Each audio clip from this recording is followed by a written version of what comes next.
മൂന്നാം ബലാത്സംഗ കേസിൽ അറസ്റ്റിലായ രാഹുൽ മാങ്കൂട്ടത്തിലുമായി അന്വേഷണ സംഘത്തിന്റെ തെളിവെടുപ്പ്. തിരുവല്ലയിലെ ഹോട്ടലിലേക്ക് രാഹുലിനെ എത്തിക്കുന്നു. പാലക്കാട് താമസിച്ച ഫ്ളാറ്റിലും MLA ഓഫീസിലും തെളിവെടുപ്പിന് സാധ്യത. രാഹുൽ താമസിച്ച ഹോട്ടലിൽ നിന്നും മൊബൈൽ ഫോൺ പിടിച്ചെടുത്ത് അന്വേഷണ സംഘം.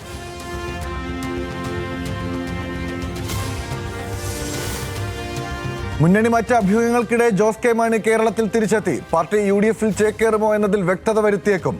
കേരള കോൺഗ്രസ് പിളർപ്പിലേക്ക് എന്ന സൂചനയും ശക്തം.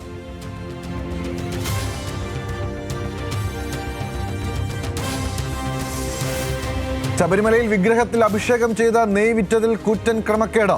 കേസെടുത്ത് അന്വേഷിക്കാൻ വിജിലൻസിന് ഹൈക്കോടതി നിർദ്ദേശം. നടപടി ചീഫ് വിജിലൻസ് ഓഫീസറുടെ റിപ്പോർട്ട് പ്രകാരം. 2 മാസത്തിനിടെ മാത്രം നടത്തിയത് 35 ലക്ഷത്തിന്റെ തിരിമറി. ക്രമക്കേടിന്റെ വ്യാപ്തി വലുതെന്ന് കോടതി. കൗണ്ടർ ജീവനക്കാരനായ സുനിൽ കുമാർ പോറ്റിയെ സസ്പെൻഡ് ചെയ്തു.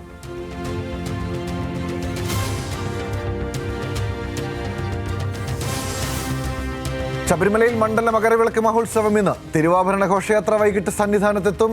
2 ലക്ഷത്തിലധികം ഭക്തർ മകരജ്യോതി ദർശനം നടത്തും. പമ്പയിലും സന്നിധാനത്തും കർശന നിയന്ത്രണം.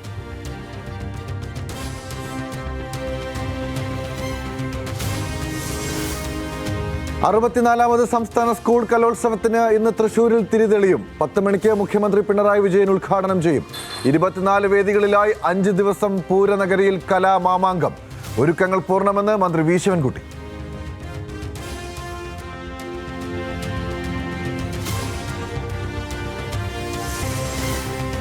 ആഫ്രിക്കൻ കപ്പ് സെമിയിൽ ഇന്ന് സൂപ്പർ പോരാട്ടം. ഫൈനൽ ഉറപ്പിക്കാൻ സാദിയോ മാനയുടെ സെനഗൽ മുഹമ്മദ് സലായുടെ ഈജിപ്തിനെ നേരിടും. മത്സരം രാത്രി 10:30 മൊറോക്കോയിൽ. 2ാം സെമിയിൽ മൊറോക്കോയ്ക്ക് നൈജീരിയ എതിരാളികൾ.